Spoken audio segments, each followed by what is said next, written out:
La langue principale sera l'anglais, mais vous pouvez parler en français ou en espagnol si vous le souhaitez. Nous allons également enregistrer la conférence en français et en espagnol afin que vous puissiez l'écouter à nouveau si vous le souhaitez plus tard.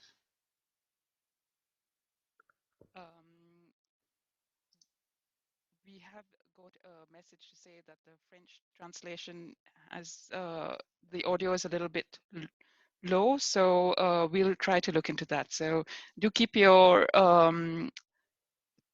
comments and questions coming in the chat. On nous a dit que le français s'entendait assez faible, on va essayer d'arranger ça. Ma collègue va vous donner des instructions logistiques dans un moment et avant ça, je vais vous expliquer un petit peu qui organise la conférence et de quoi il s'agit. Eurodat, c'est le réseau européen des organisations qui s'occupent de dette et de développement. C'est 66 organisations en Europe. Nous organisons des séries de conférences avec nos partenaires autour du monde. En Asie, c'est le mouvement des personnes sur la dette et le développement. En Afrique, le réseau africain et en Amérique latine également. Et aux États-Unis, c'est Jubilé USA. Has been made possible thanks to the generous support of the a été réalisé avec le soutien de l'Union européenne et avec les fondations de la société civile. Merci pour leur soutien. Avant que vous enregistriez pour la conférence, vous étiez déjà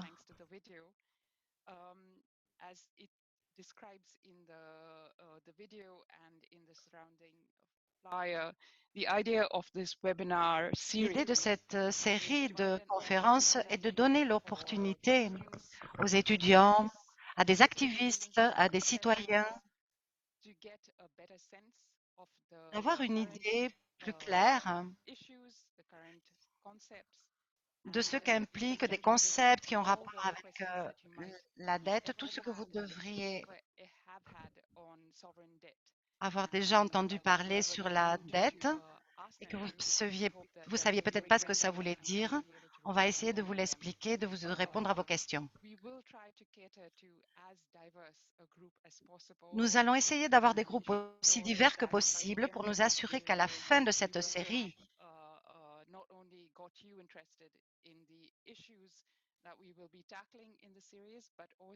nous voudrions, bien sûr que vous soyez intéressés à ces questions, mais nous voudrions également encourager les personnes à s'impliquer plus dans les mouvements de lutte contre les dettes illégitimes. Il faut de plus en plus de voix dans la rue, dans les médias sociaux, afin de transformer, de mener des actions pour transformer les questions de la dette, de la justice de la dette, tout particulièrement concernant la structure des dettes souveraines, des dettes des États donc. Je voudrais souhaiter une très chaleureuse bienvenue. Les sujets d'aujourd'hui, comme vous savez, nous allons parler aujourd'hui, commencer donc par une session d'introduction que fera Yolanda Fresnillo. Yolanda est directrice de politique d'Eurodat. Ça fait plus de 20 ans déjà qu'elle est engagée dans les mouvements sociaux à niveau local, national et international. Elle a travaillé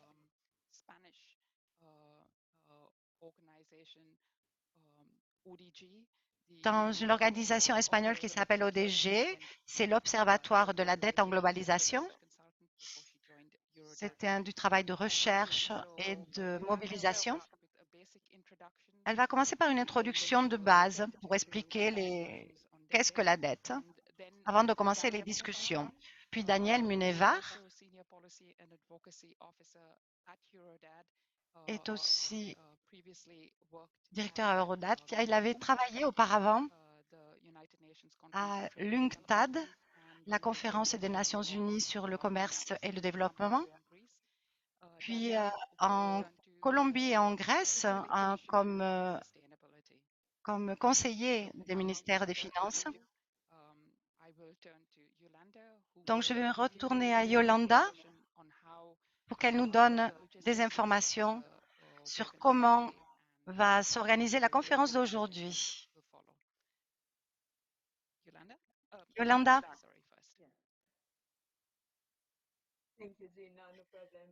Merci, Jean.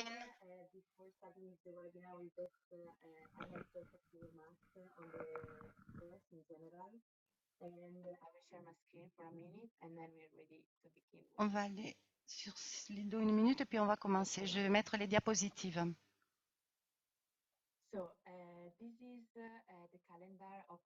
Ceci est le calendrier. Vous voyez, nous avons 7 conférences de 2 sessions chacune. Pour recevoir le certificat d'assistance au cours, vous devez avoir assisté à 80% des cours. C'est à peu près 11 sessions. Chaque session sera divisée en 2 parties. Il y aura ce seront des présentations par des experts internationaux, puis on touchera des points de détail. Il y aura des pauses pour s'étirer, puis on reviendra à la deuxième session qui sera aussi partagée en 2. Vous pouvez poser vos questions sur le chat et un autre endroit que je n'ai pas entendu parce qu'on entend très bas.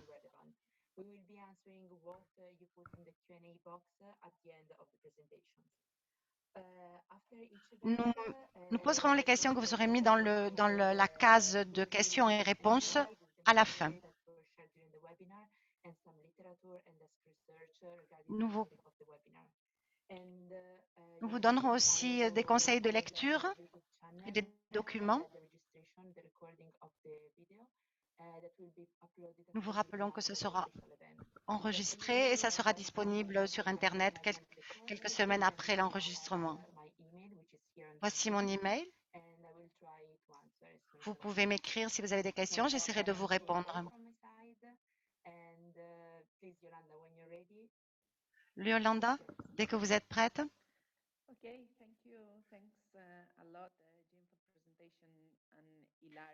D'accord, merci Jean et Hilaria pour votre présentation et vos explications. Merci de vous être assurés que toute cette session, je suis très heureuse que toutes ces séances de cours soient devenues une réalité. Et pour commencer,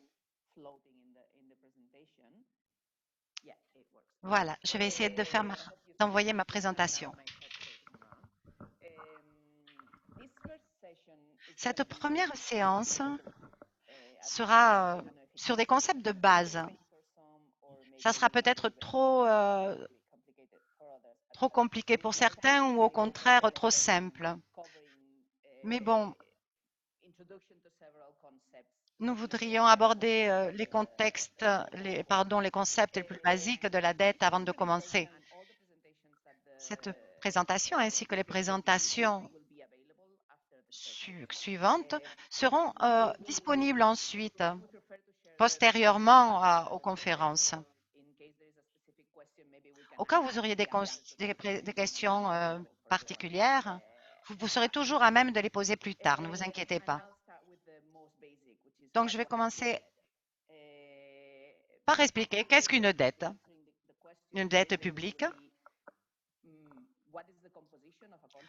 Ensuite, on verra comment se compose une dette publique.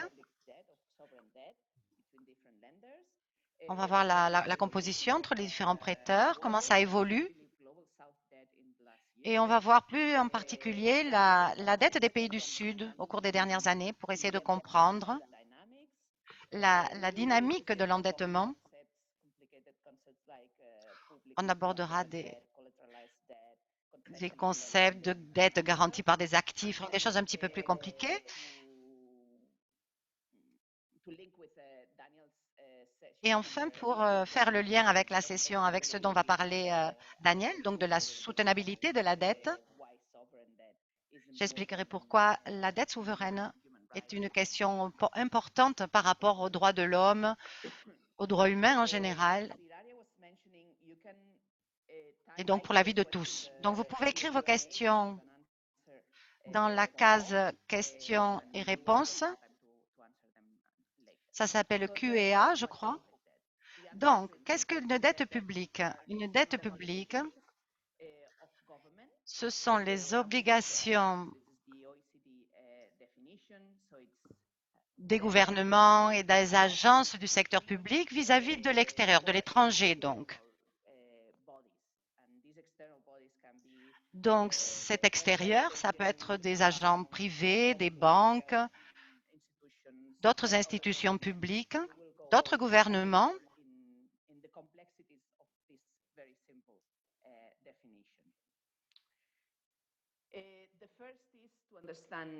La première chose pour comprendre la première chose, c'est de comprendre quelle est la composition de la dette.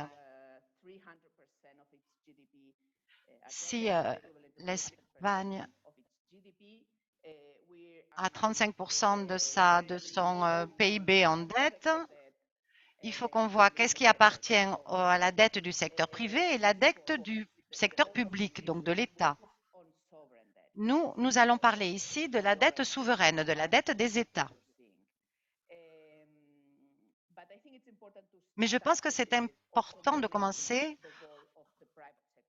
en mentionnant également l'importance de la dette du secteur privé. C'est la dette des familles, des ménages, la dette des entreprises non financières et la dette des entreprises financières. Cette dette, elle est détenue par des corporations, des entreprises financières, par d'autres institutions publiques. On ne va pas beaucoup parler donc de cette dette privée. Nous, on va se concentrer sur la dette souveraine.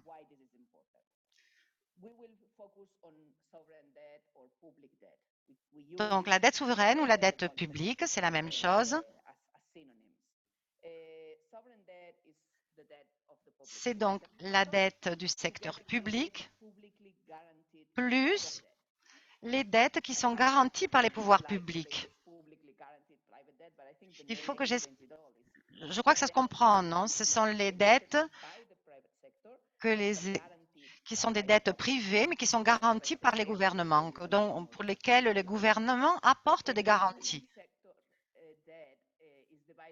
La dette du public secteur, ce sont les dettes du gouvernement en général, le gouvernement central, le gouvernement régionaux, les fonds de sécurité sociale, enfin tout ce qui est la dette d'État au sens large. Mais il y a aussi d'autres corps publics, d'autres institutions publiques, les entreprises publiques qui ne sont pas financières. Il y a peut-être des entreprises d'État qui produisent l'électricité dans votre pays. Bon, mais ça, c'est une entreprise publique non financière et cette dette de ces entreprises fait partie de la dette du secteur public.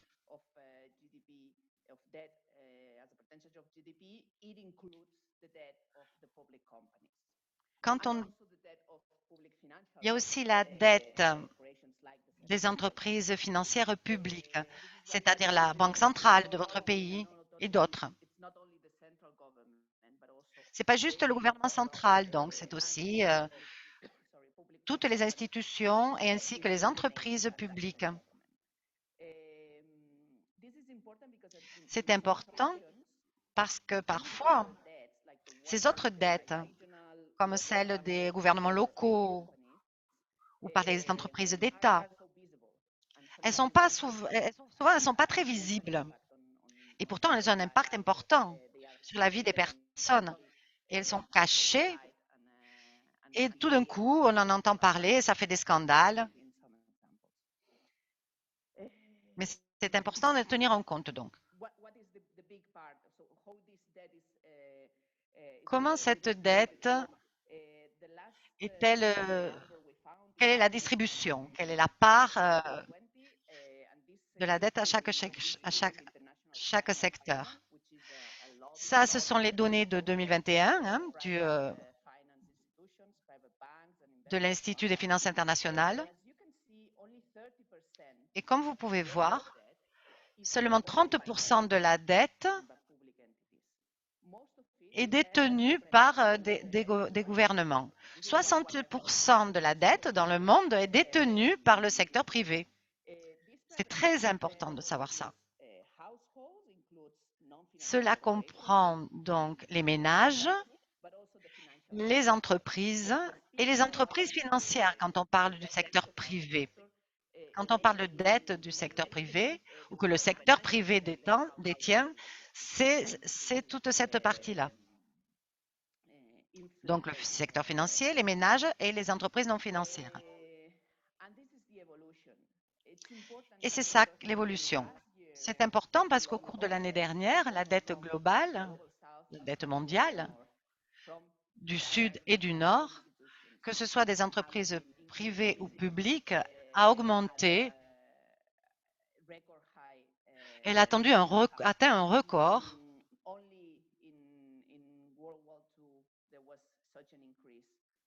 On a connu une augmentation pareille seulement au cours de suite à la Deuxième Guerre mondiale. Et cette augmentation a été accélérée par la crise du Covid en 2020 donc.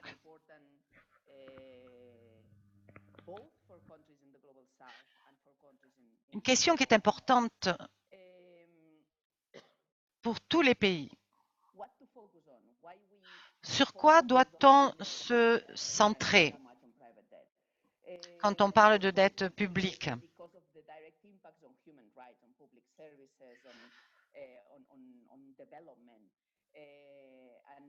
We will be explaining the impacts of on sustainable public debt in those public services and people's rights in the following sessions. There's a specific session on human rights, on gender, on climate. Ceci a des répercussions sur le changement climatique, sur les droits humains, sur la situation des femmes. Et il est important d'identifier aussi l'impact de cette dette publique. C'est aussi important de parler des risques des dettes contractées par les entreprises. On sait, de par notre expérience en 2008 avec la crise économique, mais on a vu en Afrique et en Asie que la dette privée devient insoutenable et crée des crashs parce que ce secteur accumule trop de dettes et cela entraîne les pays à créer des plans de sauvetage. Et ceci creuse encore plus la dette publique en temps de crash, de crise, parce que le gouvernement essaye de compenser les dépenses de ce secteur privé et il essaye de soutenir ce secteur. Il essaye de le sauver de cette crise, de cette dette privée. Même si cette dette privée est très importante, on va quand même se centrer sur la dette publique. Ça nous paraît plus pertinent. Alors, quelle a été l'évolution ces dernières décennies? Comme vous pouvez le voir, il y a une augmentation aussi bien de la dette publique que de la dette privée. Voici les chiffres pour le monde entier. Et on voit qu'il y a des différences entre les pays du Sud et les pays du Nord parce que on voit que dans les pays du Nord, par exemple, la dette privée est beaucoup plus importante que dans les pays du Sud. Et c'est pourquoi les institutions et les institutions, les organisations de la société civile comme Eurodad s'intéressent plus à ce sujet des pays du Sud, parce que même si ça peut être un problème dans les pays du Nord, on peut dire que c'est un problème de cette dette privée, c'est un problème qui est plus propre aux pays du Nord. Alors, quelle est la composition de la dette publique ou de la dette souveraine? Ça va être notre centre d'intérêt pendant ces webinaires. Alors, d'abord, on peut faire une distinction entre la dette intérieure et extérieure. La dette intérieure est détenue par les administrations publiques, les institutions publiques ou d'autres entités, d'autres organismes du même pays et toujours dans la même devise, en tout cas principalement dans la même devise. Ce n'est pas toujours le cas. Mais par exemple, la dette intérieure du Brésil s'exprime en réal.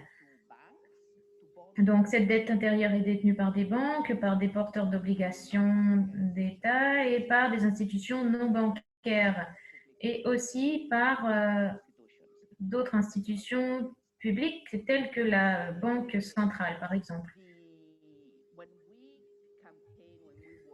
Lorsqu'on fait des campagnes sur la dette souveraine, en général, on se concentre sur la dette extérieure parce que c'est la dette qui est exprimée en devises étrangères, principalement en dollars, et la difficulté lorsque des pays ont du mal à payer ces dettes, c'est plus difficile lorsqu'il s'agit de dettes extérieures en raison du problème des devises, parce que les créanciers se situent à l'étranger et ça implique des marchés financiers étrangers. Donc, la dette externe, la dette souveraine externe est composée de dettes bilatérales, c'est-à-dire entre deux pays, ou multilatérales, par exemple via des banques de développement multinationales et aussi des fonds monétaires, le Fonds monétaire international, le FMI. Et c'est la conclusion qu'on tire en général. La dette souveraine,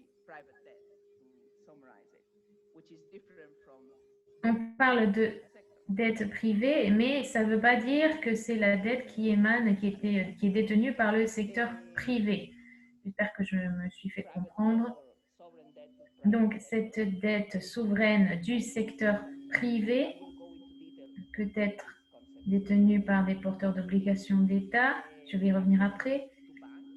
Elle peut être détenue par des banques et aussi par d'autres créanciers privés comme les entreprises, les négociants de matières premières ou d'autres institutions privées. Voilà plus ou moins le paysage, le schéma qui régit la dette souveraine. Voilà, comme vous pouvez le voir, la dette publique augmente autant dans les pays du Nord que dans les pays du Sud. Si vous avez besoin de ces graphiques pour vos campagnes, pour votre travail, on vous les partagera bien volontiers.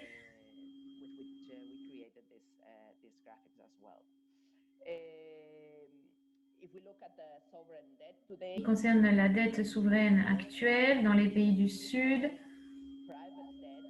on voit que la dette privée a augmenté, et plus particulièrement les porteurs d'obligations d'État, c'est-à-dire des dettes qui ont été créées en émettant des obligations et en vendant ces obligations sur les marchés financiers. C'est un petit peu plus complexe.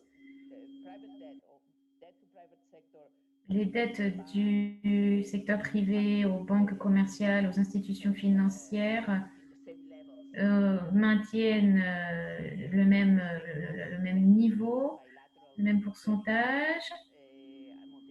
Les dettes bilatérales et multilatérales aussi. Donc, l'augmentation de la dette de la souveraineté dans les pays du Sud est principalement due à l'augmentation des dettes de porteurs d'obligations dans les marchés financiers.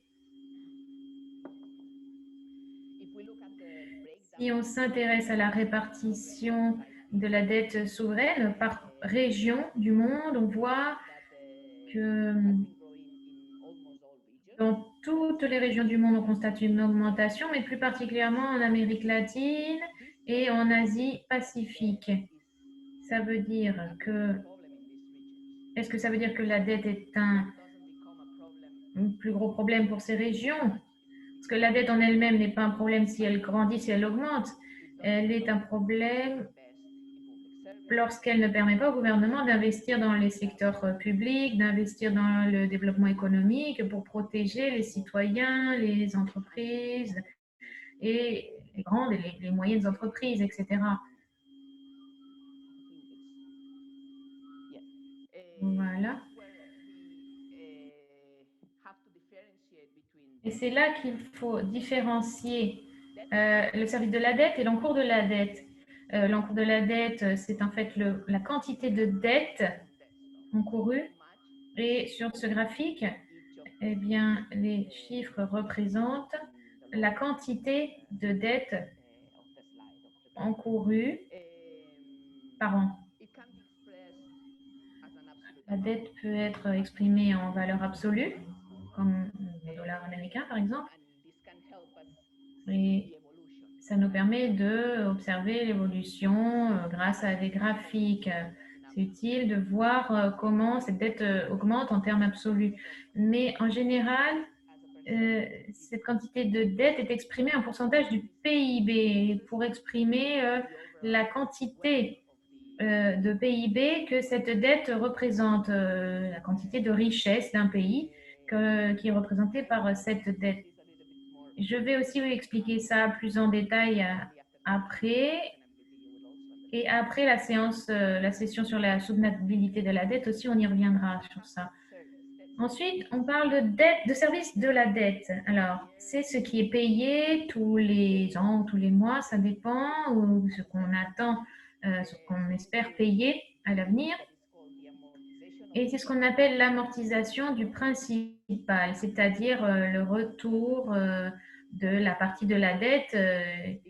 Il y a une échéance à une certaine période. Et ça peut être exprimé en valeur absolue ou en valeur relative. En général, c'est plutôt exprimé en valeur relative par les experts de chaque pays pour voir si les revenus sont suffisants, les revenus générés par l'exportation par exemple, pour cette dette contractée auprès des créanciers extérieurs. Le service de la dette est exprimé de plus en plus par rapport aux revenus de chaque État, parce que ça permet de voir l'impact du paiement de la dette sur les capacités du gouvernement à garantir les droits humains. Et j'insiste sur ce fait. Ces concepts seront plus détaillés ultérieurement. On y reviendra plus en détail. Donc, voici le service de la dette par région. On voit que les pourcentages ont évolué selon les régions ces dernières années et on constate en général une augmentation du service de la dette, du paiement du service de la dette. On sait qu'en 2020, la quantité de dette et le service de la dette ont augmenté. Ce graphique va jusqu'en 2019. Donc, ce serait bien de pouvoir afficher bientôt les données qui vont être confirmées, publiées par la Banque centrale, la Banque mondiale, pardon. Alors maintenant, nous parlons un petit peu de comment cette dette est créée.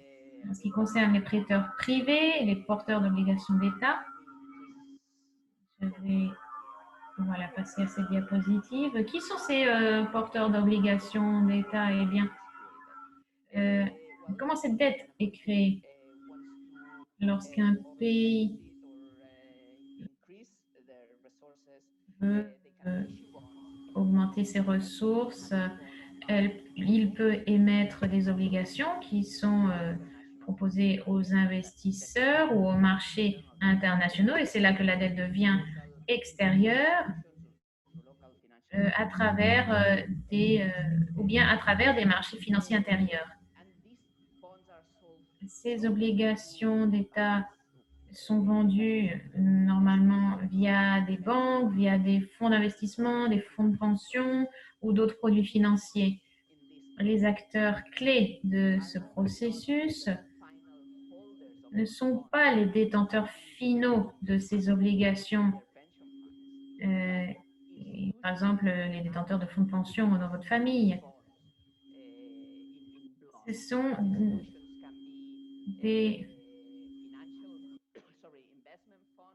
ça peut être des fonds d'investissement ou des fonds de pension.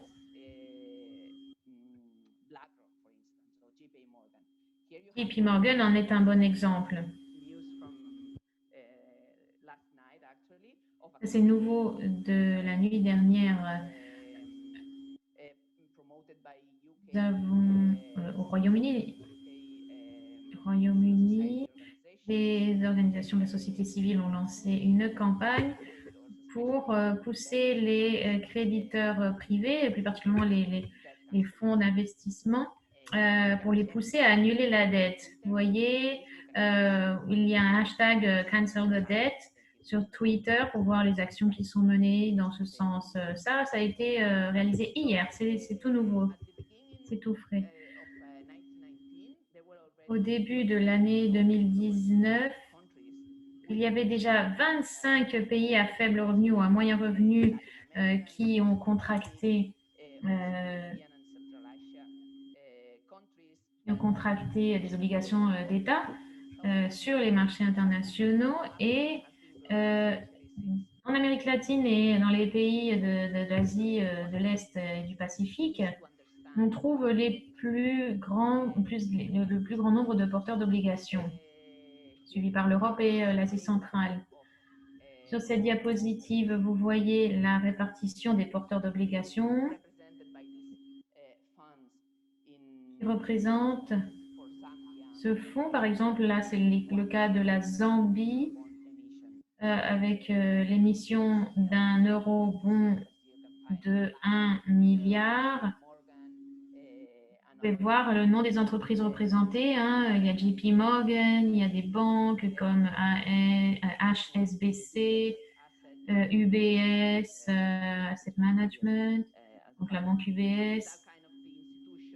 Vous voyez toutes ces panoplies d'institutions qui sont détentrices de ces obligations. Lorsqu'on parle de dettes détenues par des banques commerciales, et l'une des nombreuses façons dont les banques prêtent aux pays du Sud, eh bien, c'est par exemple via des prêts syndiqués,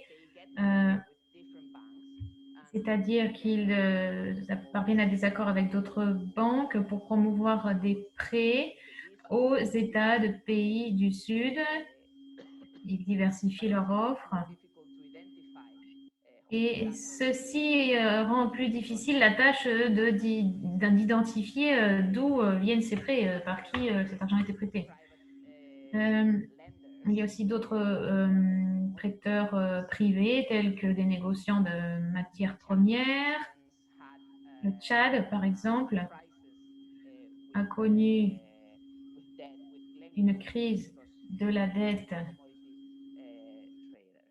à cause de ces négociants en matières premières. Je n'ai pas tellement le temps de rentrer dans les détails. Ensuite, passons aux prêteurs bilatéraux. En général, lorsqu'on parle de prêteurs bilatéraux, on se concentre sur des pays qui sont membres ou non membres du Club de Paris. On va avoir un webinaire sur le Club de Paris, vous en saurez plus sur ça, mais c'est un organisme non institutionnel qui rassemble tous les prêteurs bilatéraux. Donc, par exemple, tous les pays qui prêtent de l'argent aux pays du Sud. Vous voyez la liste des pays ici sur la diapositive, Japon, France, Allemagne, États-Unis, etc. Mais depuis, on va dire, un peu plus d'une décennie, il y a des prêteurs qui ne font pas partie de ce club de Paris, particulièrement la Chine, qui a prêté de plus en plus d'argent aux pays du Sud et qui est devenu en fait le prêteur principal de ces pays à faible revenu. Il n'y a pas que la Chine, il y a aussi l'Inde, l'Arabie Saoudite, le Koweït, le Venezuela, qui ont rejoint ce groupe de prêteurs aux pays du Sud. En ce qui concerne le prêt, les prêts, il faut faire la distinction entre les prêts concessionnels et les prêts non concessionnels. Donc, les institutions telles que la Banque centrale vendent ces prêts selon les conditions du marché et à des taux d'intérêt différents. Donc, on considère ces prêts comme étant concessionnels lorsqu'ils sont plus généreux que les prêts offerts par le marché. On s'intéresse à la création de la dette dans les pays du Sud. C'est différent d'obtenir des prêts avec des taux d'intérêt bas qu'avec qu'obtenir des prêts avec des conditions du marché.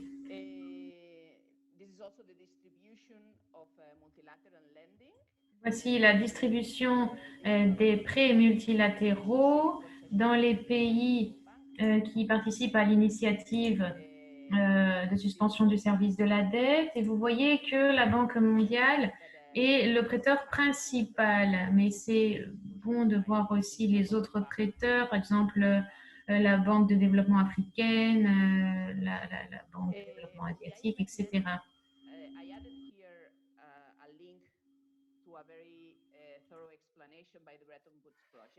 Je vais rajouter un lien.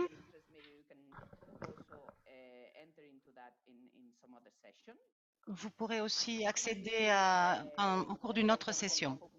Et finalement, concernant les financements garantis publiquement par le pouvoir public, donc pour des projets dans le secteur privé ou également on voit des partenariats privés-publics, c'est ce qu'on appelle le financement mixte. Ça veut dire que lorsque ce projet va être remboursé, il sera plus public. Ce genre de dette n'apparaît pas en général dans les bilans des banques nationales ou des États. On appelle ça les engagements conditionnels, c'est-à-dire quand les garanties les États donnent des garanties.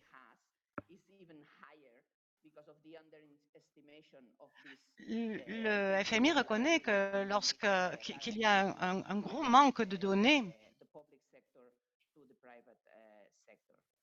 qui peut amener à une sous-estimation des engagements, compris les États.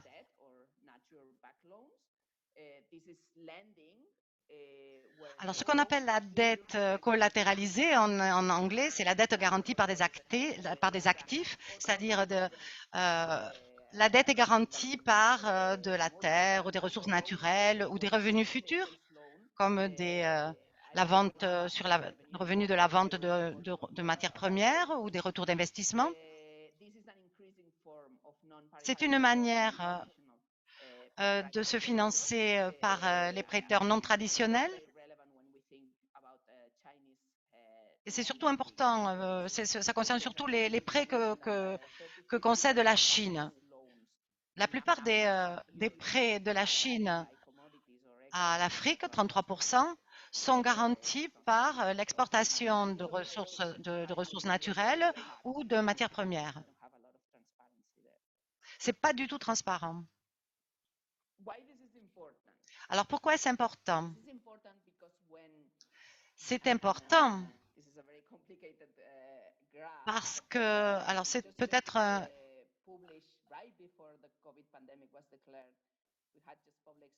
compliqué à voir.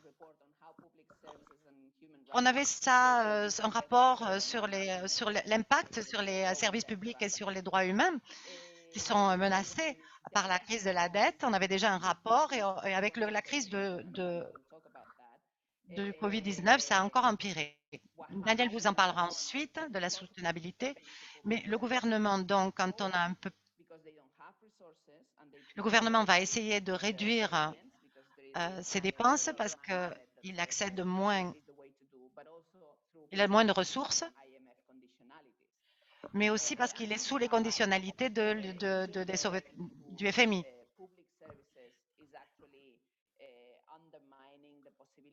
La dette actuelle rend impossible de stopper le changement climatique. Ça rend impossible d'atteindre les objectifs de développement durable et ça porte atteinte aux droits des femmes et à l'égalité des genres. Et donc, dans l'ensemble, ça amène un déclin de la protection des droits humains. Je vais en rester là parce que c'est moins le quart. Mais je voudrais parler encore du rapport entre la dette et les dépenses publiques.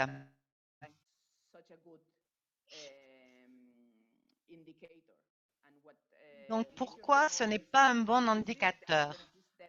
Pourquoi le PIB n'est pas un bon indicateur? Est-ce que cette dette menace, par exemple, est-ce que le service de la dette menace les services publics comme la santé, l'éducation? Est-ce que la dépense en service de la dette est plus importante que l'argent consacré à la santé, par exemple? C'est le cas dans de nombreux pays, comme vous pouvez voir. Merci beaucoup, Yolanda. Merci pour cette très rapide exposition.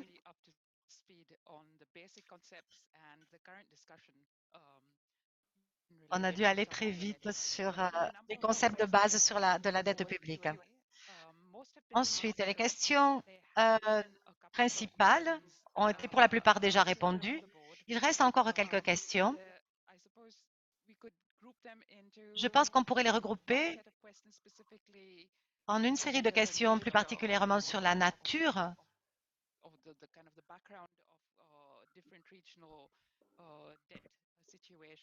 sur la situation de la dette d'un côté pour différents pays et ensuite des questions qui concernent plus particulièrement l'Amérique latine et la dette de l'Asie-Pacifique. Expliquer cette augmentation de dette et on nous demandait plus particulièrement sur les moratoires sur la dette en Afrique. Est-ce que tu pourrais répondre à ça? On n'entend pas, Yolanda. On n'entend pas. Ah. Donc, je vais tout d'abord répondre sur la question du moratoire sur la dette des pays africains. Parce que pas la semaine prochaine, mais dans 6 semaines, donc, on en aura une qui va explorer les différentes initiatives de restructuration et d'annulation de la dette. Donc, les prêteurs bilatéraux du Club de Paris et hors Club de Paris, ce qu'on appelle le service de la suspension du service de la dette. C'est les pays de l'initiative de la suspension de la dette. La suspension du service de la dette, ça veut dire qu'il n'y a pas d'annulation. C'est toujours la même dette, elle n'augmente pas, elle ne descend pas, elle ne baisse pas. Elle a été donc repoussée, le paiement a été repoussé de 8 mois. Et maintenant, de juin 2021, les pays seront obligés, les pays donc qui sont rentrés dans cette initiative de suspension du service de la dette, ils ne peuvent plus arrêter de payer leur dette. Ils ne pourront plus arrêter de payer en fait le service de la dette C'est en fait juste une période de grâce, une suspension, juste. Donc, ce n'est pas les mêmes délais qui ont été accordés à tous les pays, mais sur 2 ou 3 ans, ou 2 ou 4 ans, ils vont devoir rembourser cette dette. Donc, les paiements ne sont pas annulés, ils ont été repoussés. En octobre dernier, le cadre commun pour le traitement de la dette a été créé. Ça veut dire que les pays, les mêmes pays qui pouvaient rejoindre l'initiative de suspension du service de la dette ont aussi pu prétendre à une restructuration de la dette. Et on en parlera aussi dans la prochaine session. On va parler de ce qu'est la restructuration de la dette. Mais il semblerait que ces pays pourraient négocier avec leurs prêteurs bilatéraux et aussi avec les privés, les prêteurs privés, mais pas avec les prêteurs multilatéraux. Ils peuvent donc renégocier un reprofilage, c'est le terme technique employé, un changement donc dans les conditions des taux d'intérêt et du temps alloué pour rembourser la dette. Au lieu d'avoir à payer une dette en 5 ans avec un taux d'intérêt de 5%, je pourrais négocier avec mes prêteurs, avec certains de mes prêteurs, de payer en 10 ans au lieu de 5 et au lieu d'un taux de 5%, de payer un taux de 3%. Voilà, ça c'est le genre de négociation auquel on peut prétendre donc depuis octobre. Dans ce cadre commun. Donc, ce cadre a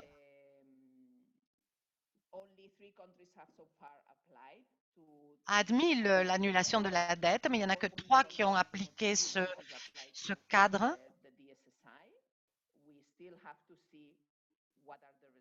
Il faut encore qu'on voit quel est le résultat de ce processus, mais c'est très loin de ce qu'on aurait pu attendre ou ce qu'on aurait pu prétendre en matière d'annulation de dette. L'autre question sur l'Amérique latine, alors c'est ici la dette souveraine aujourd'hui. Je réponds aux questions les plus courtes en fait. Je ne peux pas me permettre de longues réponses, mais on aura des sessions pour pouvoir en reparler. Donc, c'est l'excès de capital privé, de ressources spéculatives sur le marché global, sur le marché mondial, après la crise de 2008.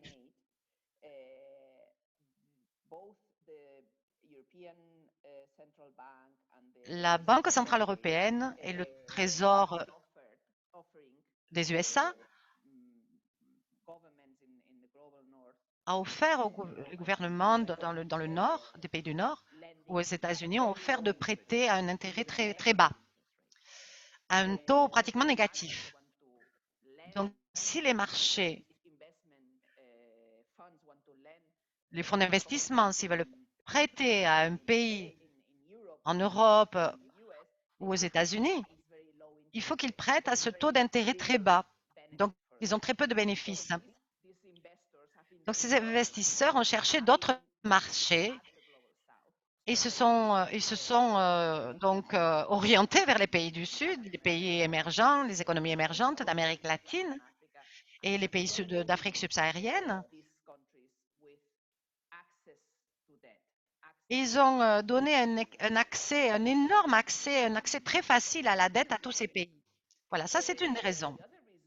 L'autre raison de l'augmentation, de l'énorme augmentation de la dette de ces pays, c'est qu'il y a eu tout d'abord une stagnation et ensuite, j'ai pas entendu, pardon. Donc le revenu de ces pays,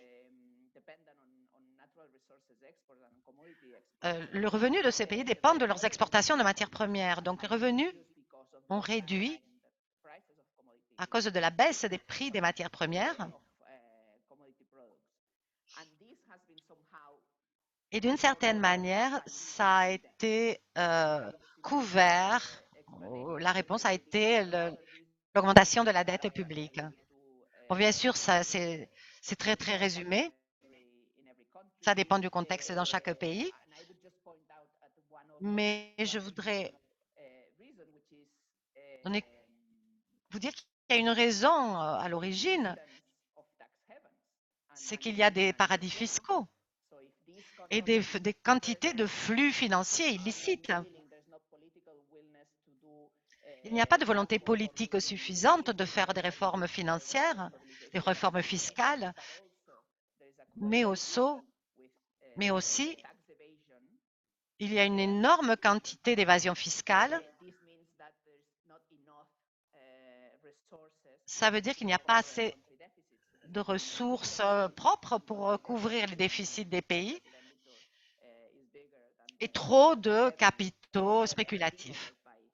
Voilà, c'est pour ça qu'il y a plus de dettes. C'est vrai, sûr, c'est très résumé, hein. Merci beaucoup. Nous pourrions consacrer toute une conférence aux questions de flux financiers illicites, mais bon, tu as bien répondu en si peu de temps. Après une petite pause, je vois que vous avez été très patient. C'était aussi très intéressant toute cette heure. Merci Yolanda d'avoir traité les points principaux qui qui expliquent ce qu'est une dette souveraine des États et d'avoir aussi abordé la gravité de la crise qui nous amène à une récession cette fois-ci. Nous allons donc faire une pause de un peu moins de 15 minutes. Ah, pardon, un peu moins de 10 minutes. On reviendra à 4h moins 5.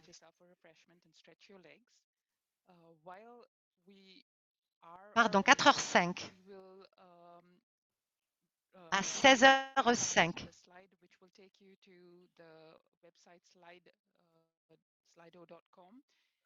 On mettra sur slido.com. Je vous invite à contribuer avec vos commentaires et vos apports sur ce slido.com. Donc, on revient à 16h05 pour aborder la prochaine session qui sera une introduction à la soutenabilité de la dette par Daniel Munevar. Merci beaucoup, Yolanda, et merci à tout le monde. À tout de suite.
au cas où on n'ait pas le temps de poser des questions pendant la séance de questions-réponses et on essayera, si ce n'est pas le cas, on essayera d'y répondre ultérieurement dans une autre séance.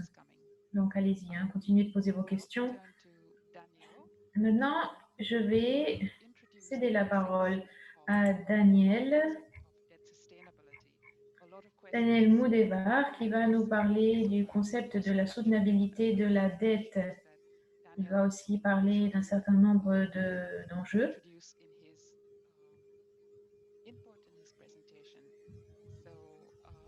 Dans sa présentation, Daniel, c'est à vous.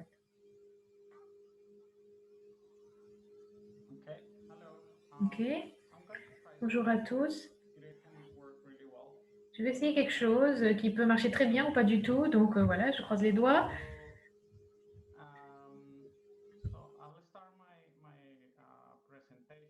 Je vais commencer ma présentation.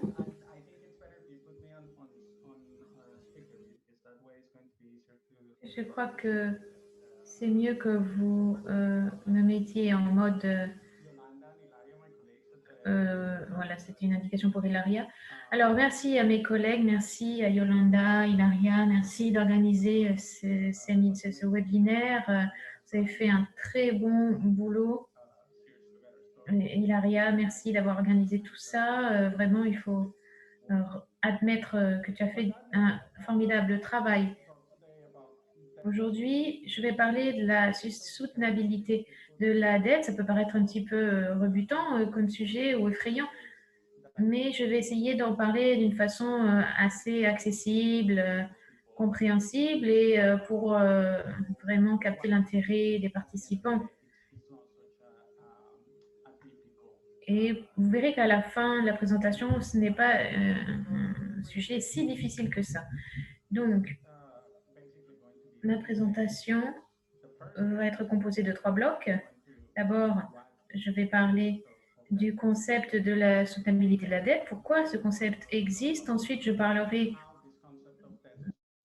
de comment ce concept de la soutenabilité de la dette est rendu opérationnel par l'analyse de la soutenabilité de la dette du FMI. Et ensuite, je vous parlerai d'une alternative à cette soutenabilité de la dette, cette analyse de la soutenabilité de la dette. Alors, pourquoi la soutenabilité de la dette? D'abord, il faut penser aux origines du mot soutenabilité. Soutenabilité vient du mot sustinere, donc un mot latin qui signifie soutenir, maintenir. Et donc, il faut penser à un système qui doit vraiment être maintenu en équilibre. Si ça penche dans un sens ou dans l'autre, cette situation n'est pas soutenable. Donc, il faut conserver l'équilibre et en ce qui concerne la dette ou autre chose. Hein, il faut essayer de ne pas avoir d'écart trop marqué. Voilà, c'est ce qu'on fait avec le problème de la dette.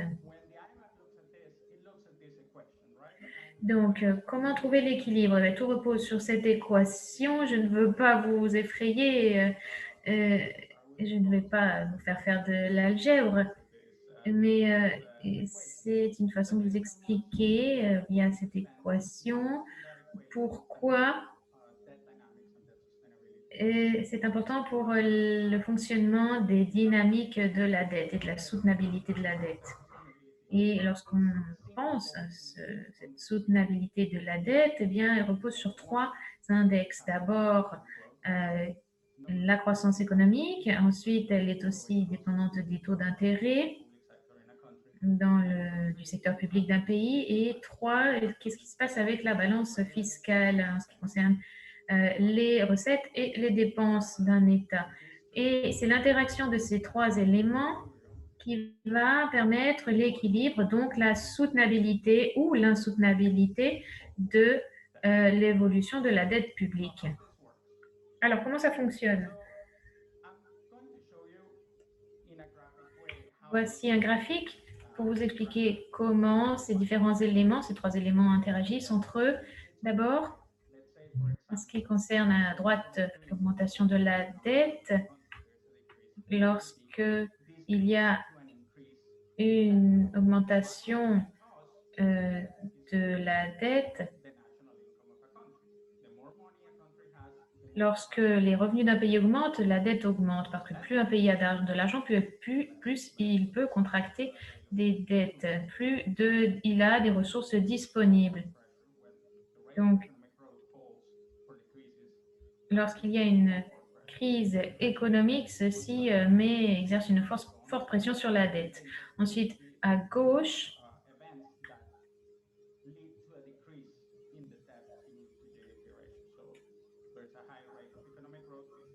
lorsque le revenu d'un pays augmente, la dette diminue. Ensuite, à droite, on voit lorsqu'il y a une augmentation des taux d'intérêt, ceci constitue une augmentation de la dette. Et lorsque les taux d'intérêt diminuent, la dette diminue aussi. Ensuite, la balance fiscale, c'est un élément intéressant à prendre en compte. L'augmentation ou la diminution des revenus peut contribuer à l'augmentation de la dette. Et l'augmentation dans une situation d'augmentation de l'équilibre fiscal, les dettes diminuent. Alors, quel est l'impact? Je vais prendre l'exemple d'un pays en particulier. Vous voyez la quantité de dettes contractées par ce pays par rapport à la taille de son économie.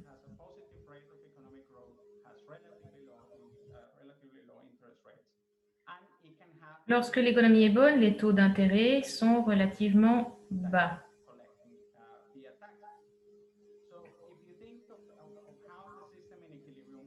Et donc, pour que l'équilibre soit maintenu,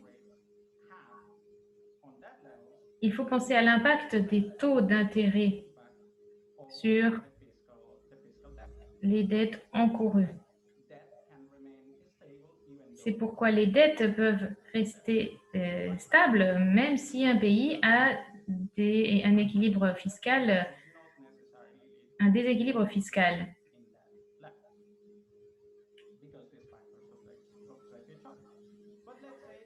Mais maintenant, mettons que ce pays en question a découvert des ressources naturelles comme du pétrole, ce qui augmente la balance fiscale. Ceci va engendrer des taux d'intérêt bas et la dette va diminuer. Est-ce que ce déclin de la dette est bon? Eh bien non, pas nécessairement. Pourquoi? Eh bien parce que, par exemple, l'amélioration de la balance fiscale peut aller de pair avec la... Je vais vous donner un exemple. L'Allemagne. L'Allemagne est citée comme modèle en termes de fiscalité, mais elle a un investissement très très faible en termes d'infrastructure.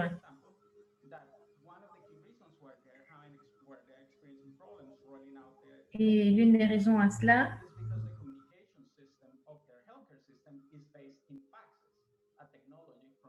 c'est parce que tout leur système de communication est basé sur un système assez obsolète, les fax.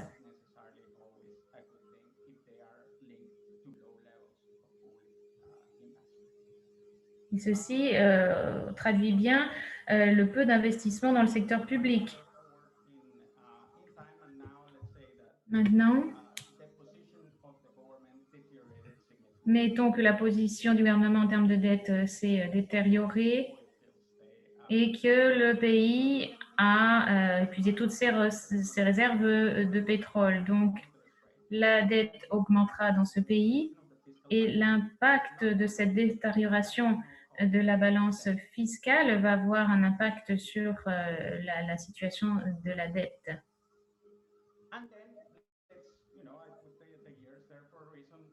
Et ensuite, mettons que l'année suivante, la pandémie de la Covid éclate. On est dans une situation où la crise économique a éclaté parce que les pays doivent investir de grosses quantités dans la santé, le personnel sanitaire, et ceci va augmenter les coûts des États. Et le niveau d'endettement du pays va donc atteindre des records. Et lorsqu'on voit ce graphique, c'est important de se demander si l'augmentation de ces dettes est toujours une mauvaise chose. Eh bien, pas toujours, parce que l'État peut être en train d'utiliser ses dettes pour protéger son système public, mais c'est négatif.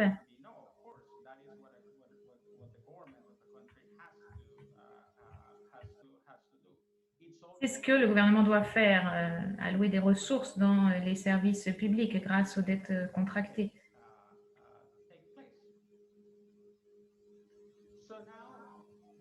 Donc, le problème, nous allons avancer dans le temps, on arrive en 2021, et maintenant, on est face à un problème. Parce qu'il n'y a pas de croissance économique, il n'y a pas de changement dans la balance fiscale et la dette continue d'augmenter et d'atteindre des niveaux insoutenables. Et les créanciers de ce pays vont réaliser que le pays endetté n'a pas assez de ressources pour rembourser sa dette. Et c'est là qu'on arrive à la situation de la dette insoutenable dans un système d'analyse macroéconomique. Parce que vous voyez, il y a un problème très clair ici. Si l'on analyse les trois éléments qui dictent ces dynamiques, comment le pays en question peut changer la situation? En tant que gouvernement, vous n'avez pas de contrôle sur la croissance économique.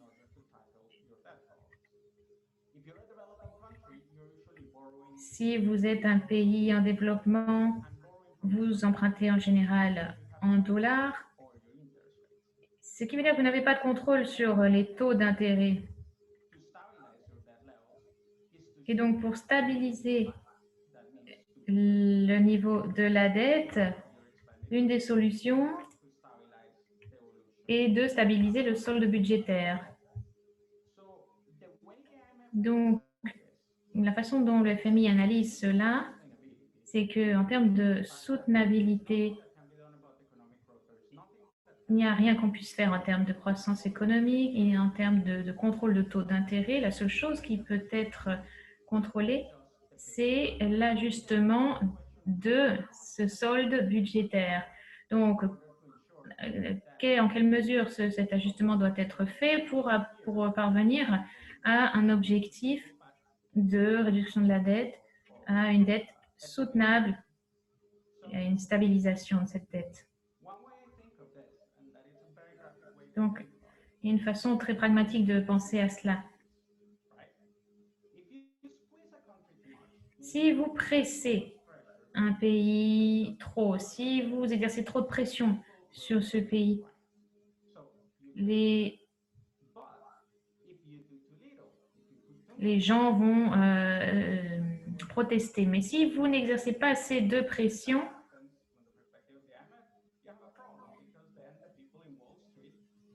les gens à Wall Street vont commencer à vous dire que si ces pays endettés ne remboursent pas leurs dettes, eh bien, on ne leur prêtera plus d'argent.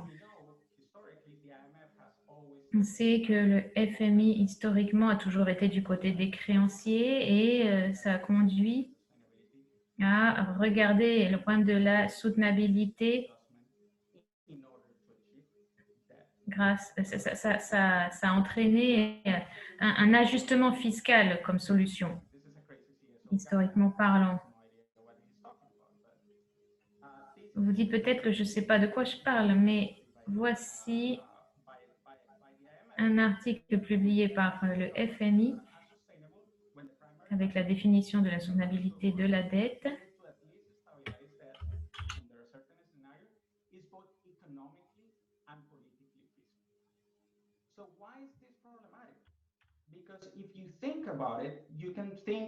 Pourquoi est-ce problématique? Parce que si vous pensez à ça, vous pouvez voir comme c'est impossible d'ajuster les possibilités d'un pays. Maintenant, je vais vous expliquer ce qui est à considérer possible.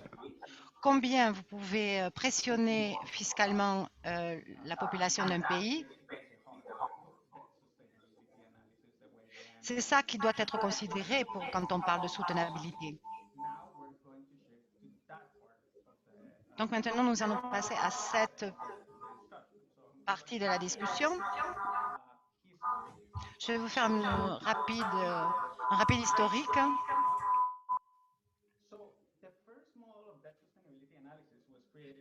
Le premier modèle d'analyse de la soutenabilité de la dette a été créé dans les années 60. La Banque mondiale, pressionnée par les États-Unis, a voulu organiser un grand prêt en Amérique latine pour contrer la crainte que les communistes s'installent dans ces pays. Donc, ils regardaient comment faire pour que les prêts concédés par la Banque mondiale seraient remboursés. Donc, le modèle qui a été développé là-bas montre que ça pourrait être soutenable de toute façon, à condition que les pays soient d'accord de faire des réductions dans leurs dépenses publiques de manière à payer d'abord la dette. Donc, toute la production d'une économie pourrait être consacrée à payer la dette, dans la mesure où le pays accepterait de le faire.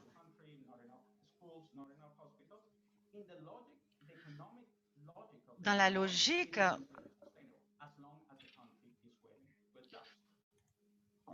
dans la mesure où ce pays accepte d'ajuster.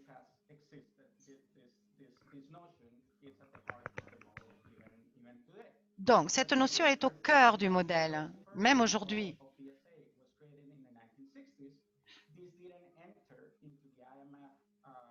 Maintenant, ce système, même s'il a été créé dans les années 60, il rentre dans les mécanismes de prêt du FMI. Ça a mis 40 ans pour qu'on le reconsidère, parce que jusqu'aux années 90, les prêts du Fonds monétaire international étaient relativement faibles, peu élevés.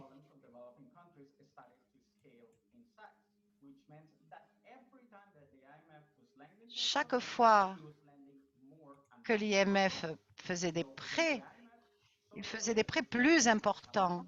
Et donc, ils se sont dit qu'ils avaient un problème. Parce que maintenant, les pays nous demandent 200% de leur PIB, ils ne vont plus être capables de rembourser. Et les pays, les prêteurs voudraient protéger leurs ressources en ne prêtant plus à des pays qui ne seraient plus en mesure de rembourser.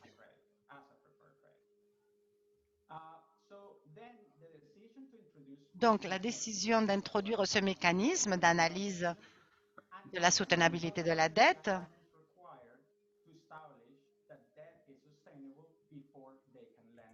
ça prévoit qu'avant de pouvoir prêter à un pays, le FMI va devoir établir si cette dette est soutenable ou pas.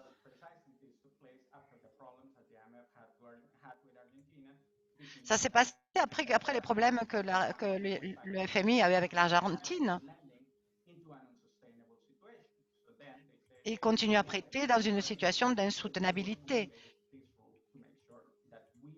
Donc, ils ont mis en œuvre cette règle, ils ont rajouté cette règle pour s'assurer que l'argent serait remboursé. Les obligations d'ajustement, de réajustement sont tellement importantes qu'ils ne pourront pas remboursés.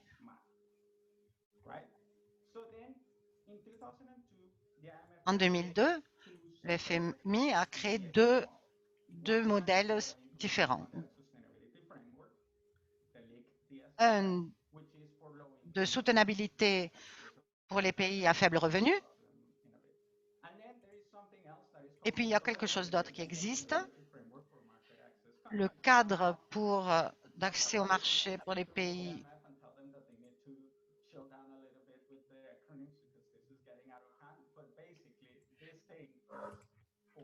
donc, c'est pour les pays qui ont accès au marché.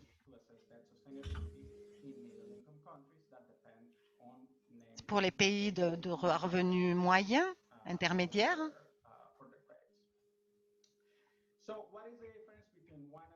Quelle est la différence entre ces deux procédés, entre ces deux systèmes? L'un, c'est pour les pays à faible revenu. Il y a un modèle qui s'occupe de la dette publique et un autre qui regarde les deux types de dettes.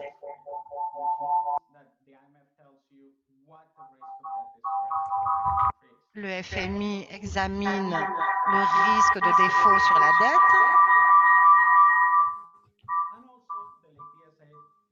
et le LIC DSF inclut le risque des taux de change parce que beaucoup de prêteurs, beaucoup de prêts sont payés à 30 ans alors que beaucoup des obligations d'État étaient de 15 à 20 ans. Beaucoup des bons du Trésor étaient de 15 à 20 ans. Donc ça, c'est la situation de comment le FMI conçoit à travers l'instrument du LIC DSF.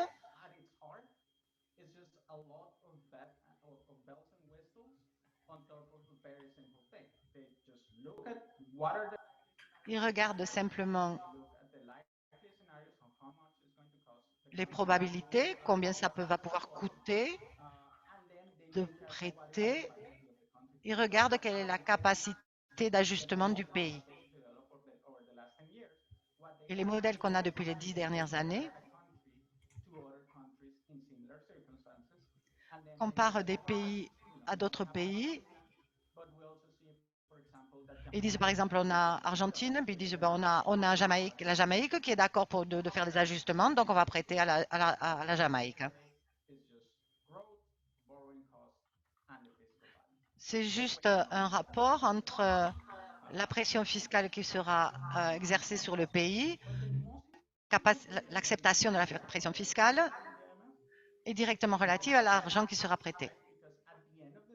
À la fin, au bout du compte, quand on parle de soutenabilité, c'est ce que le FMI, on ne parle pas de soutenabilité réelle, on parle de soutenabilité telle que définie par le FMI. On va prendre l'exemple de 4 pays.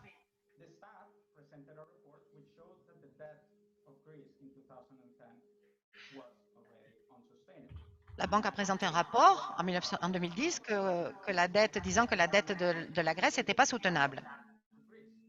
Donc tout le monde a arrêté de prêter à la Grèce. La plupart de la dette grecque était détenue par des banques françaises et allemandes. Donc les États membres de l'Europe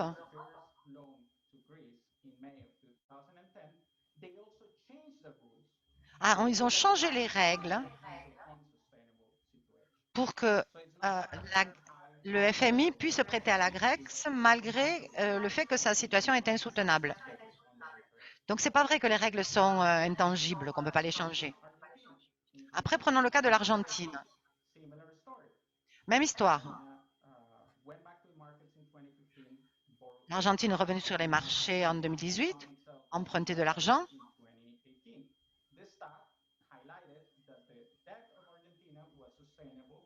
La dette de l'Argentine était soutenable, mais pas selon les critères de l'FMI. l'administration Trump était allée sur le marché et avait dit au FMI,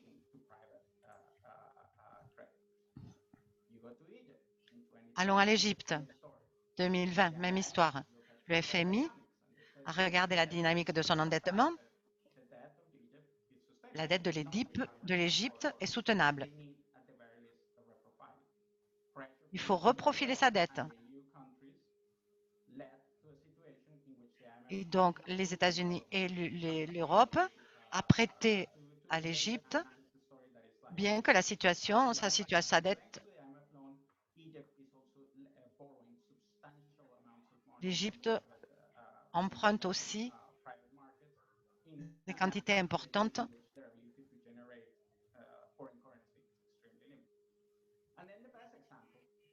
Et le dernier exemple, c'est l'Équateur. À nouveau, même histoire. Ils ont ouvert un nouveau programme dans les années 20. Ils ont trouvé que la dette de l'Équateur était insoutenable et qu'il fallait la restructurer.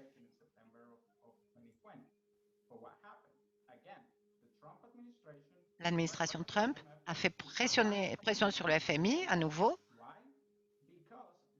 Pourquoi? Parce que les représentants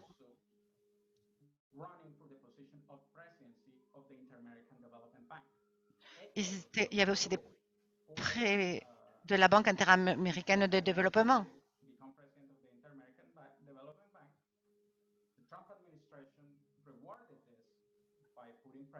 And ensuring the approval of the loan to IMF into a non-sustainable situation. And then the Minister of Finance of Ecuador. Donc, le ministre des Finances de l'Équateur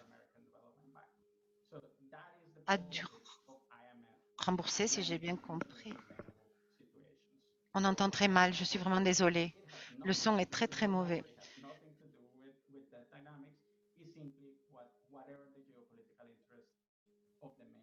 C'est toute une question, les règles en fait ne comptent pas pour résumer. C'est toute une question politique. Et on a un plus gros problème encore avec ça parce qu'en même temps, quand on est dans une situation encore plus insoutenable, ils se trouvent aussi dans une position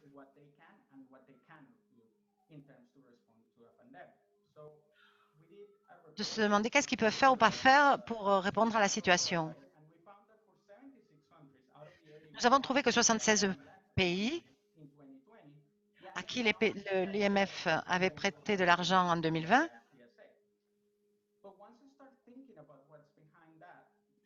si vous commencez à penser qu'est-ce qu'il y a derrière ceci, nous voyons que dans au moins 30 pays, l'impact de la dette dans le contexte de la pandémie, 30 pays vont dépenser la même quantité d'argent pour le service de nouvelles dettes que pour lutter contre la pandémie.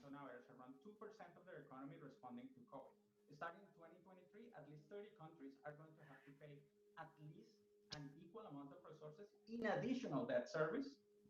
70 pays vont devoir payer la même quantité d'argent qu'ils dépensent pour lutter contre le Covid au service des nouvelles dettes.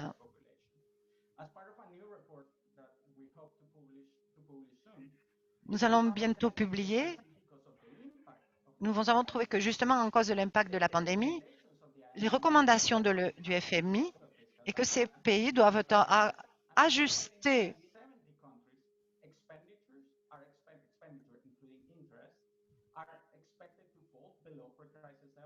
by 2023. So we are, in the name of that sustainability, au nom de cette soutenabilité, en fait, nous sommes en train de faire rentrer le monde dans un cycle d'austérité qui ne solutionne rien. Aujourd'hui, au moins 62 pays développés dépensent au moins autant au service de la dette que pour la santé. Et ça nous ramène à la question de combien pressionner, quelle pression fiscale au nom de protéger le crédit public, pardon, le crédit privé.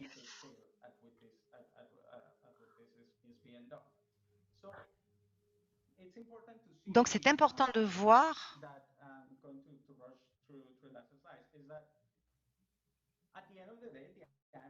au bout du compte, le FMI est une institution politique. Ce n'est pas une question morale, c'est toujours des questions de l'intérêt de certains pays. Et il y a toujours une façade technocratique. On montre des grandes analyses très complexes.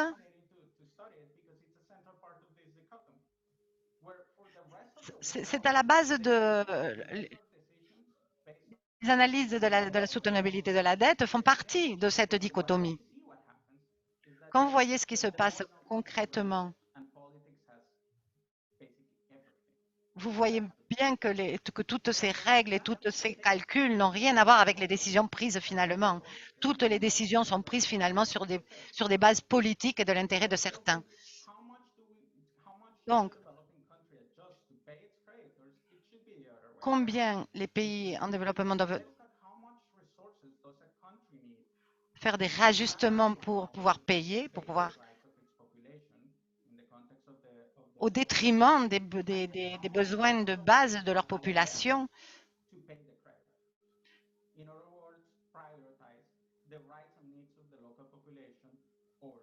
Donc, au lieu de mettre la priorité sur les besoins des populations et de permettre le développement du pays, on donne la priorité au remboursement de la dette. C'est une définition basée sur une déclaration de Kofi Annan. Je n'ai pas le temps d'expliquer. Mais pour conclure,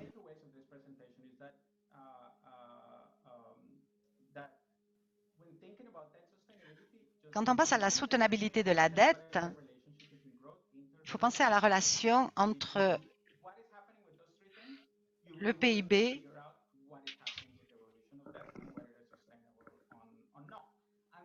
et là, vous verrez si c'est soutenable ou non. La première chose à laquelle vous devez penser,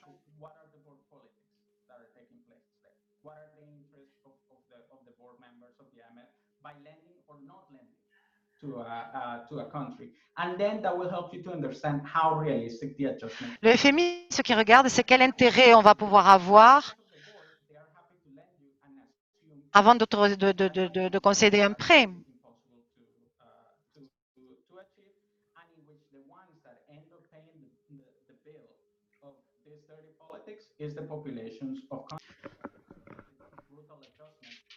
Les populations des pays sont soumises à des ajustements brutaux.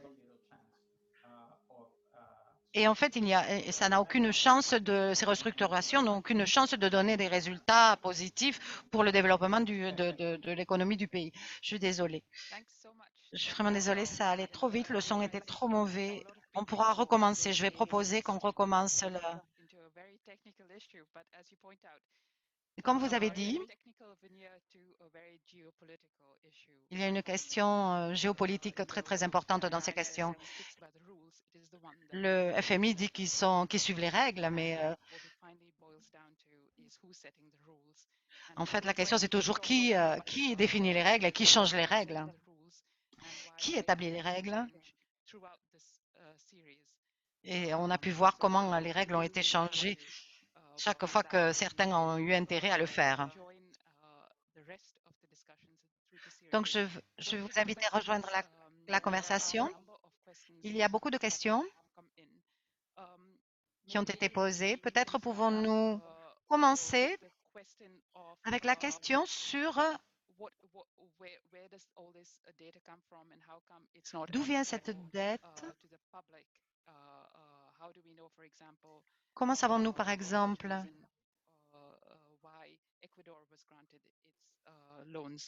Quelles sont les raisons pour lesquelles l'Équateur a pu renouveler sa dette? Expliquez-nous, s'il vous plaît. Yeah, so when it comes Oui. to data, this is very problematic. Concernant les données, c'est un gros problème parce que souvent le FMI ne fait rentrer dans les comptes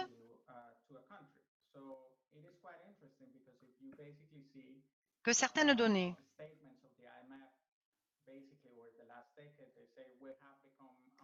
Les rapports du FMI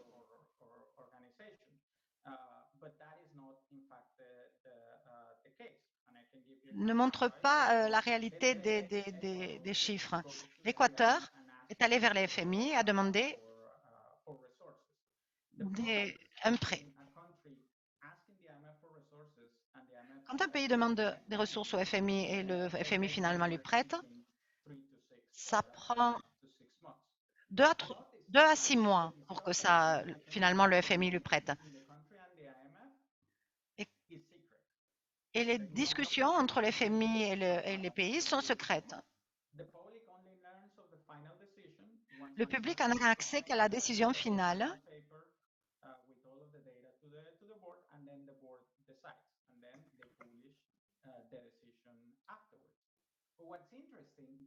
Ce qui est intéressant, c'est que ça met 5 ans pour que le FMI publie finalement les discussions de négociation de la dette. Ça a été le cas pour la Grèce. C'est complètement fou de voir qu'en 2021, les documents de la discussion sur la négociation de la dette de la Grèce n'ont toujours pas été publiés. Donc ça vous montre tout. Ça vous dit combien le FMI manque de transparence sur des questions qui sont bonnes, mais des prêts aux États, donc à des peuples. Ça, c'est un point important sur lequel il faudrait faire pression sur le FMI.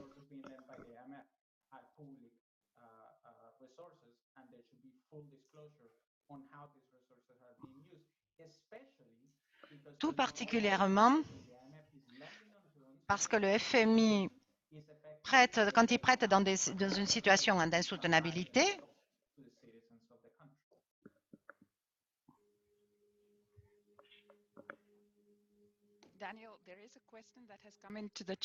Daniel, on a une question dans le chat. Je vais vous la lire. Est-ce que c'est réaliste d'attendre une réforme du FMI?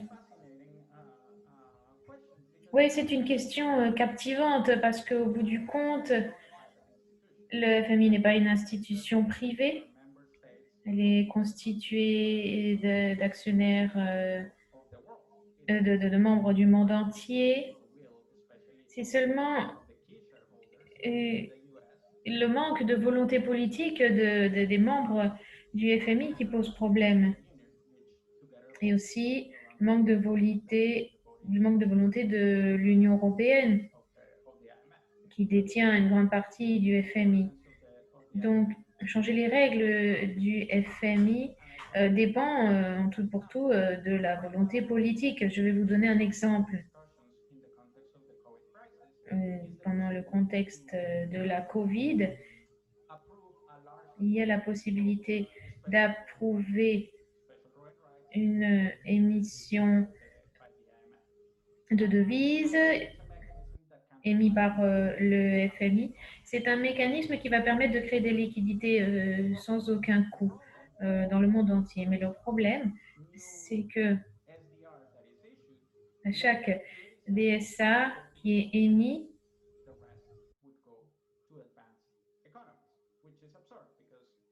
une partie de l'argent va être allouée aux pays du Sud et une autre va être allouée aux pays développés.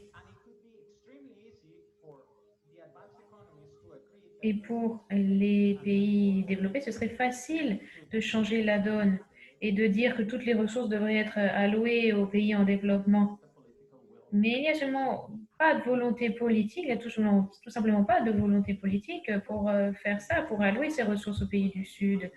C'est pourquoi c'est important de souligner que le FMI est une institution politique finalement et qu'il n'y a aucune volonté de changer les choses. Le FMI n'a pas vraiment changé en 70 ans d'existence. Est-ce qu'on a des raisons de penser qu'il va le faire dans le futur? En tout cas, on a des motifs pour demander ça.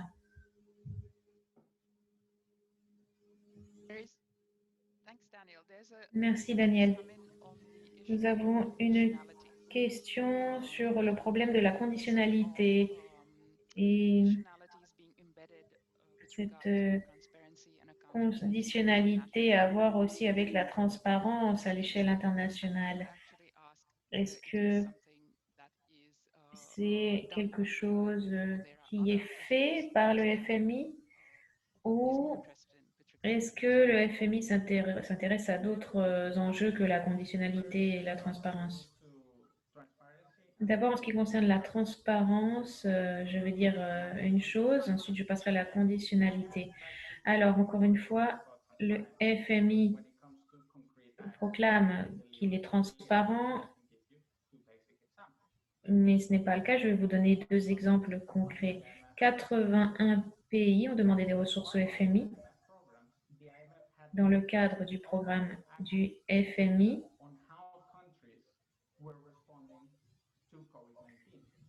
Et le FMI dispose de données sur la façon dont les pays ont répondu à la crise de la pandémie en termes de ressources à allouer sur des services publics.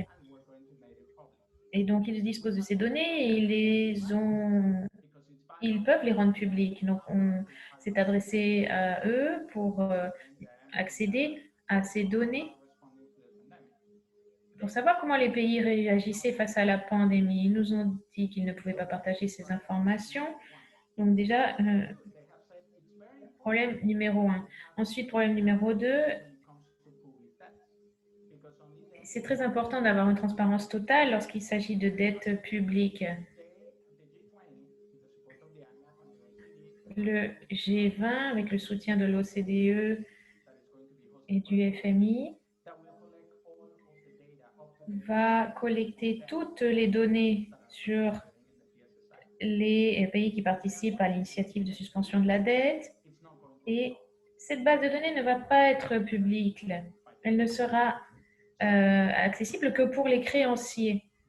Et ça, c'est incroyable que ces ressources d'organisations publiques qui sont collectées dans une base de données publique eh bien, ne vont pas pouvoir être accessibles par aucun citoyen, sauf si vous êtes une institution financière d'un pays.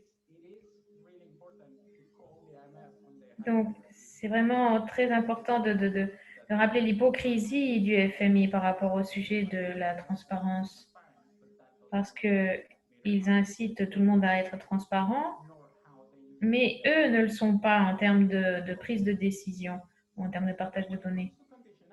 En ce qui concerne la conditionnalité, c'est aussi un problème assez complexe. Et le problème essentiel, c'est que la raison de la conditionnalité, c'est la pression sur ces ajustements massifs pour mettre la pression sur les prêteurs, les emprunteurs. Donc, si un pays ne peut pas se permettre de maintenir tel hôpital ou telle ressource, ils doivent licencier un certain nombre d'employés pour pouvoir répondre, pour pouvoir payer la dette. Donc, est-ce que le rôle d'un pays n'est pas de protéger justement ses citoyens et ses services publics? Donc, ces sommes d'argent prêtées ne devraient pas être soumises à des conditionnalités afin de ne pas empirer la crise.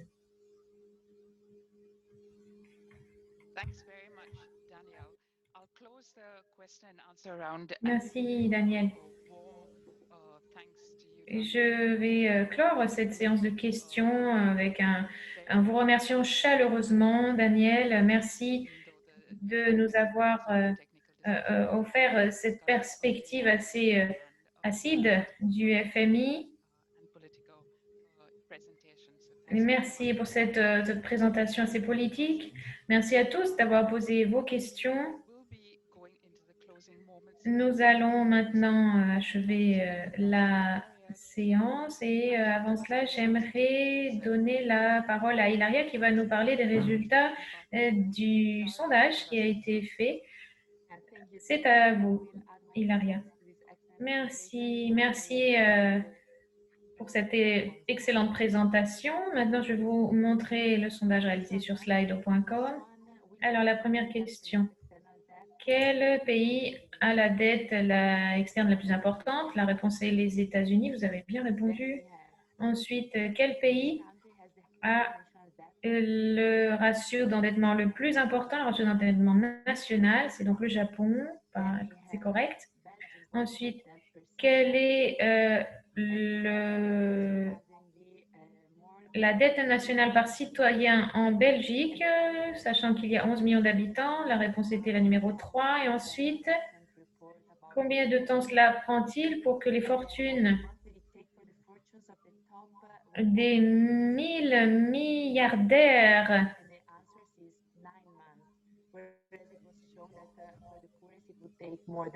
reviennent à leur fortune, à leur niveau d'avant la pandémie? Cela prendra 9 mois pour qu'ils retrouvent ce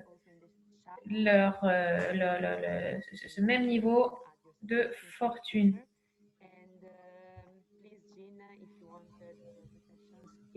Jean, si tu veux terminer la séance, c'est à toi, je te rends la parole. Merci beaucoup, Hilaria. Si on était tous assis ensemble dans une salle de réunion, ce serait le moment où je vous inviterai tous à applaudir les intervenants. Merci beaucoup pour vos présentations. Merci Yolanda et Daniel. Et j'aimerais remercier aussi Hilaria qui a organisé ce webinaire. Merci grâce à vos efforts. Merci pour ce travail bien fait. Merci aussi à Yolanda pour avoir réalisé tout cela. Merci à toute la Dream Team, aussi Daniel. Merci d'avoir préparé ce webinaire très intéressant. J'aimerais aussi remercier nos interprètes qui ont fait vraiment du bon boulot. Merci de nous avoir fourni les traductions en français et en espagnol. Merci. Merci pour votre soutien. Et merci, car grâce à vous, on peut organiser ces webinaires en plusieurs langues. Merci à tous nos partenaires Afrodad, Latindad, APPDM, Jubilee, et merci à tous nos bailleurs de fonds. Merci de rendre cet événement possible. Mais avant de clôturer le webinaire, j'aimerais vous rappeler ce que Hilaria a dit au début de la séance.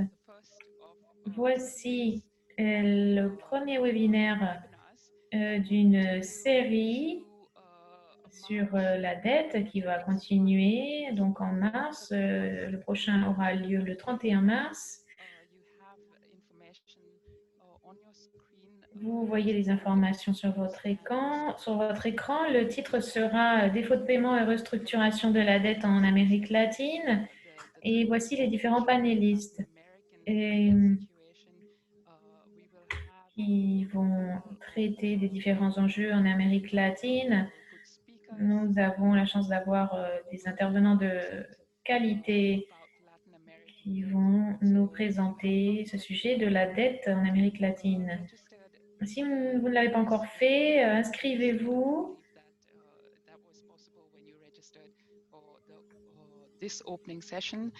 Je crois que vous pouvez vous inscrire dès maintenant. Et je vous encourage vraiment à vous inscrire et continuer de faire partie de ces mercredis de la dette. Et à la fin de cette série de webinaires, si vous avez participé à 80% des webinaires, vous repartirez avec un certificat d'assistance. Donc, n'hésitez pas si vous avez d'autres questions à nous les faire parvenir. Évidemment, c'était impossible de répondre à la plupart des questions, mais on va les garder. On va y répondre pendant toute cette série de webinaires. Et je vous encourage aussi à visiter le site web de Rodad. Vous trouverez aussi beaucoup d'informations qui vont répondre à vos questions. Il y a beaucoup d'informations sur le FMI, mais aussi sur des conversations actuelles en cours, notamment dans le blog. Le blog est très actualisé. Et nous allons continuer de le faire plus particulièrement dans les semaines à venir avec les réunions au printemps des institutions internationales. Donc, voilà, ceci était pour conclure le webinaire. Merci d'avoir participé. J'ai hâte de vous retrouver lors du prochain séminaire. Merci, au revoir.